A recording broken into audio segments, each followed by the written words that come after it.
Thank you. We're not going to take a lot of time, but we are just sharing some of our experience and tips and tricks, maybe from our piloting. A bit about what worked well during our piloting and what the students say. Yeah, just to give some context, maybe our piloting was conducted before summer mostly. We went to 8 different schools. With the age groups around, what was the youngest, maybe 15 to 18, something like that. Yeah. And across those 8 different schools, I think we counted that we tested apps on 154 different students. So we had quite a large group, and we went to each school around 4 to 5 hours each visit. So we're going to talk a bit about some practical details as to what worked well during piloting and what we have learned from conducting the piloting. Yeah. So yeah, we had a bit of a different setup based on the resources that we had available. So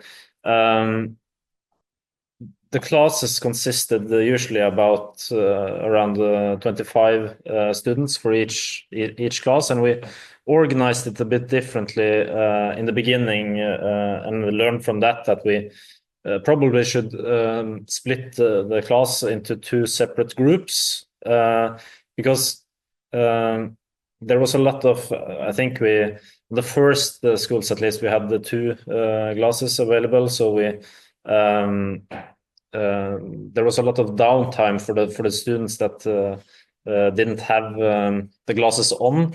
So we found it fruitful to have some sort of relevant work for the students that weren't testing at the time. So they were we gave them some tasks and allocated some resources from our own organization to conduct some tasks with them, while Christian and I tested individually or in pairs with students and had conversations with them both during testing and afterwards. So that worked well, splitting up into separate groups to reduce downtime essentially. It was also important for us early on to provide proper guidelines of conduct, as to some of the students were fairly young, but it was a problem even for the 18-year-olds to not get tempted to touch their friend or etc. while they had the glasses on. So, and respect the boundaries and respect that the person with the glasses on couldn't see what was happening in the physical world and might get easily startled by someone touching them, for instance. It also relates to reduction of noise. I think Mikhail mentioned earlier how our sensory system works, and that the immersion gets deeper with sound effects, etc. So when you get a lot of sound input from the physical world, that can affect what is happening as you immerse yourself into the virtual reality. So the entanglement creates problems for a real experience. So we tried to underline how the conversation between career guidance counselor and the student who was testing should kind of be respected, and if there were other people in the room, we urged them to remain kind of quiet and wait for their turn and just observe, so that the immersion could be better, and also the reflection processes that they went through could be easier to catch by us as well. Yeah, so those were kind of the guidelines and principles we tried to follow. We also thought it was important to, especially maybe for people that were a bit skeptical at first, that we did the presentation kind of like this, where we streamed onto to a bigger whiteboard, for instance, and gave kind of students some insights as to what they would be seeing in the apps, as well as how we were moving. So we tried to stream it and in front of everyone at first, just to give a brief idea as to what they would experience and maybe make it a bit less kind of scary. I kind of mentioned being proactive as well. So setting up the physical space, as Heidi also mentioned, was important to us, and being showing up a bit early to make sure that the physical space was properly set up beforehand, because it could kind of take away from the experience as well if you started a kind of a process and then you figured out eventually that you had to move certain objects around in the room afterwards, because then you kind of had to reset, and that kind of took away from the experience of being immersed, I think. Yeah. And a lot of people wanted to watch stream beforehand. Yeah. Because it was scary, as you say, and they wanted to see what they meet, and they felt included, even though they weren't trying. We were pairs of students with one career guidance counselor worked well, especially if they started on the same application at the same time. But however, testing one student at a time was preferable. We tried also in larger groups, for example, friends, but it was a lot of maybe noise, and they weren't activated. And as Nikolai mentioned, there were a lot of people that didn't feel safe or the boundaries, because they always were touching and, and shoving and talking. So it was a lot of noise. When continuously using this MetaQuest 2 goggles, we found out for 4 hours straight we were using them. We found that extra battery packs were needed and essential, because they would often die by the shortage of energy, or they needed more. And we also had some adjusting wheel, so the goggles sat better as well. And it was better for the students that were using goggles or glasses as well. Setting up good cleaning routines were essential, since we didn't have a lot of time, and there were a lot of students that wanted to try these goggles. So by a lot of testing, we had to have good routines there. Yeah, and I think also an extra point is that with the extra battery packs and setting up good cleaning routines and being proactive with setting up the space, everything that reduces downtime essentially, and because especially those age groups can get a bit restless if there's downtime. So it's important to be fluent in the process, I think. Yeah, because downtime wasn't good when we had the large groups of young students. With focus on career guidance, it worked well to have conversations with the students while they were playing. Maybe because it wasn't as scary as sitting face to face, or maybe they felt they could share things they saw. In addition to afterwards, some students having or shy ones were more comfortable having career-related conversations while wearing the VR glasses. Hopefully they didn't just want to please us, but they could share their reflections and their thoughts on what they saw, and that would help us as well.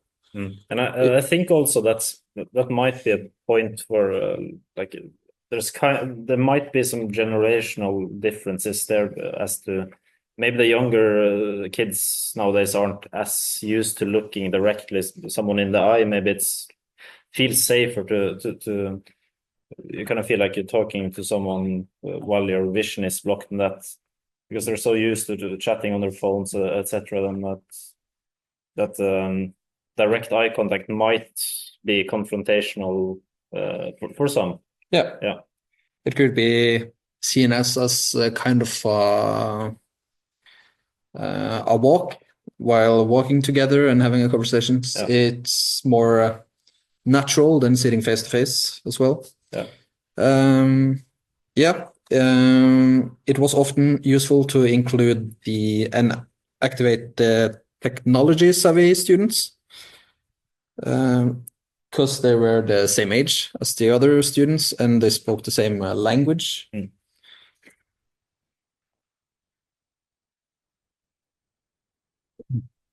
So yeah, as I mentioned, we tested on 154 individual students, and our data material consisted of, we had forms which I think we had about 50% response rate on, and we had like really short version career guidance sessions with the students individually across those 8 schools.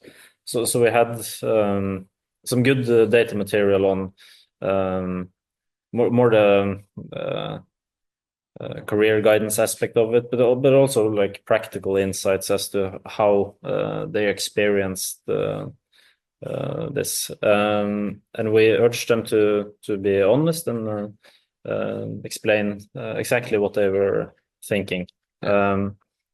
So we had, as Christian also mentioned, we had good experiences relating to talking to them both as they were playing, like in between more technical instructions. We also could have more conversations relating to education and professions and any interests. It worked as a really nice natural conversation starter, and we also had we took it a bit by kind of professional assessments then and there as to did we talk mostly to them as they were playing or afterwards. It depended kind of how open they were, so we tried to do it mostly as they were comfortable with, and not everyone shared as much as everyone else, and that's we preface that's okay as well, and that they can express what they were thinking through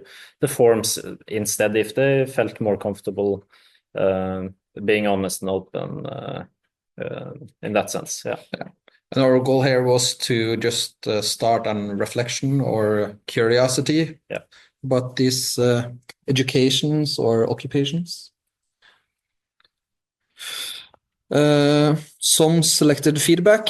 The students were sometimes a bit confused as to why movement and mechanisms varied across applications. There were different buttons to teleport or to walk, and many students wanted to jump and in real life and jump in character and such and sprint, but we know they shouldn't do that when we're in a 2x2 and there's a lot of tables and walls and such. And not everyone reads instructions. We found out that the girls were more inclined to stop and look at these information boards than guys. They just wanted to get into the apps quickly and game or play. And I think especially for the younger age groups, there's you don't need much text for them to view it as text overload. So it's important to that the apps are intuitive. Yes. And they were trying a set of different apps as well. So some were more information, some were videos, some were 360. So it varied there as well. And graphics are important, especially in regards to age group and gaming experience. Even though the scenery wasn't a part of the tasks, they got hung up on the texture of the mountains in the background and such, even though they weren't a part of the task, but it had a thing to say on the whole impression. They wanted to be as realistic as possible. Students are positive to the new intro into Blue Sector, the startup. Now it's another new one. Because this was before the summer break, so we have more versions afterwards. Yeah. In May, June, I think. So the version that was then was tested, and well, they like the concept of it in a way that you can integrate it into the application, that you can get some insight into the controls, so you can learn it that way. Yeah, they liked it being integrated, I think. Yeah. It may sound Greek for those who haven't tried the apps yet, but you will, hopefully.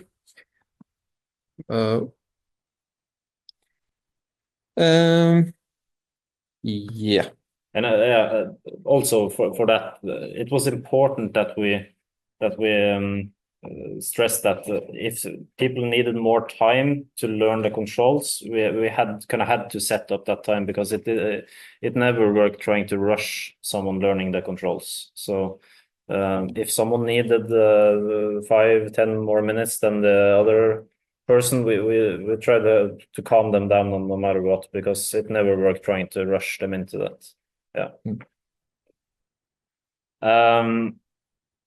So on to, this is a point related, I guess, to how important it is to minimize sounds from the kind of physical world, because sounds make the immersion deeper and instructions clearer, so they get an extra, I guess, way of receiving information, and are more prone to kind of stop and, oh, what's that what's that noise, and you can kind of see their like heads like twisting a bit and then stopping, so you can see that they're paying attention as to well, especially that the younger age groups will not stop to read a lot of text on boards, for instance. Yeah, and background noises of seagulls and the waves from the ocean. And and you can hear it sometimes, even though they didn't say it explicitly, that they were kind of in awe, like expressed like, oh, that was not a good awe, but like you get what I mean. You got amazed. I'm not going to be an actor. They got amazed, yeah.